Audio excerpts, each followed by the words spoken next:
We all know that even in a prosperous country like the United States, children still live in poverty. In fact, even in a state with a thriving economy like Wisconsin's, more than 192,000 kids live below the poverty line. And this includes the staggering 80,000 Wisconsin kids whose families earn less than $10,000 per year. Other figures also paint a bleak picture. The number of Wisconsin's working poor, whose wages keep their families below the poverty level, is increasing. Nearly half of Wisconsin's low-income families pay more than 30% of their income for housing. At least 110,000 Wisconsin children lack health insurance. And less than half of Wisconsin's 3- and 4-year-olds are enrolled in an early care and education program. Child poverty is all around us, impacting our schools, our workforce, our local businesses, our healthcare system.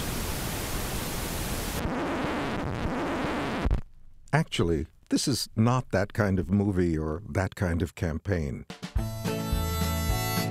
While poverty is all around us, change is possible.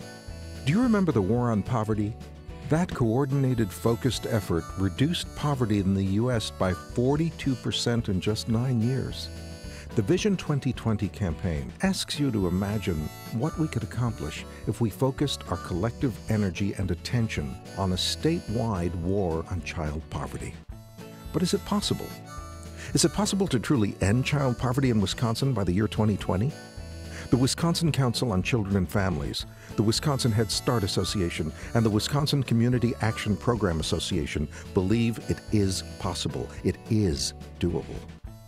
We've joined together to form the Vision 2020 campaign because we know that there are solutions to child poverty, policies that will guarantee that no one in Wisconsin is denied a healthy economic future. So, how do we do this? Let's start with some success stories.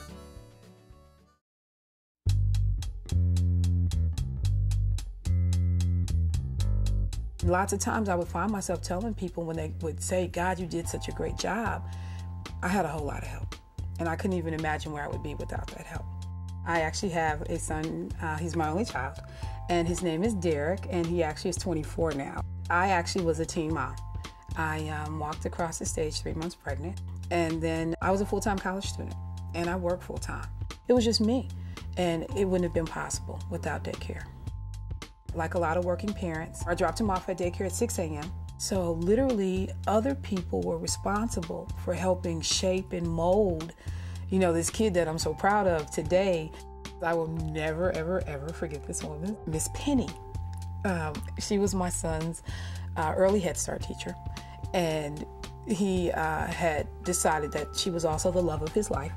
But Miss Penny took such an active interest in Derek's life. She tracked Derek. She followed him throughout his middle school, elementary. Having that daycare and a quality provider who had the same values that I did about education, it actually set a standard for Derek in terms of expectations, because the teachers had those of him, I had those of him. He understood that education was really important. He, went through middle school with a straight A, 4.0. High school, but he did that all the way through middle school. Graduated from college, and he has been the president of the Student Government Association, and he's traveled abroad.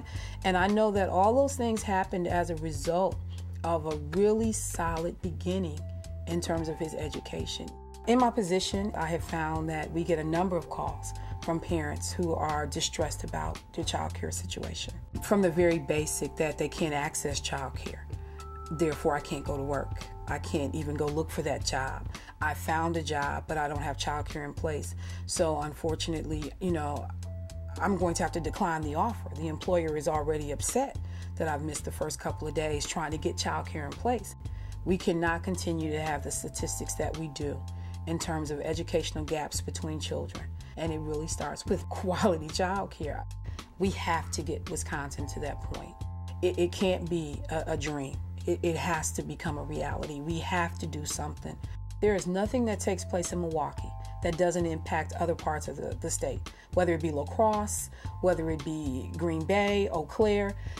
We're all interconnected, and decisions, policies, behaviors, it affects us all. We are a community.